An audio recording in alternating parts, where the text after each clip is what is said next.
Today I wanted to give you guys a couple of quick tips on adjusting the level of your neck to counter either a bow in it or if you're noticing irregularly high action, like I have here. You'll need to get yourself a slotted fret level like this, or neck level, or you can always make one out of a 18-inch or so ruler with some slots filed into it. You set it right in the center of your neck, and you're going to want to check the 8th fret for your relief points. Now at the 8th fret, it should be around 100th of an inch, so 0.01 inches. And as you can see, we've got quite a bit of a gap there. You guys can even see right through it there. So I'll show you how to adjust that.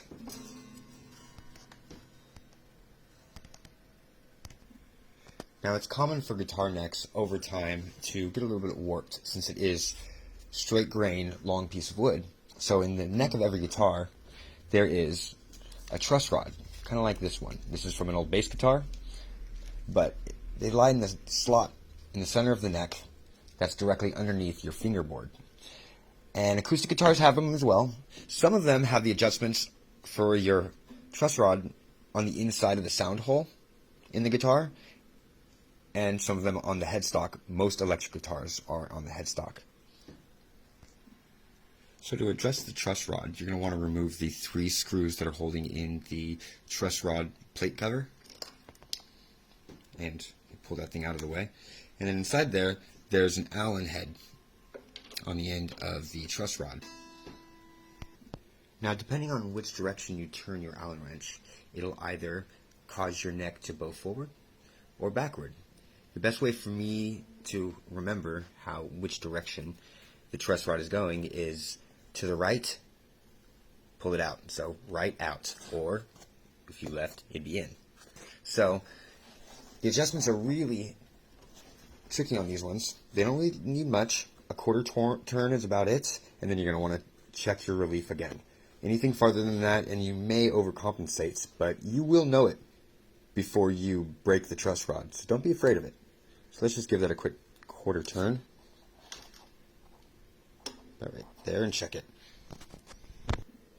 Come back with your neck level, and remember, check the 8th fret to see if it has 100th of an inch clearance.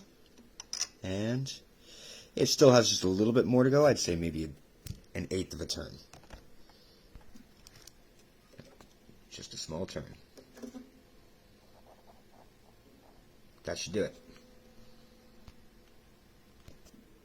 Again, level in the center and check the 8th fret.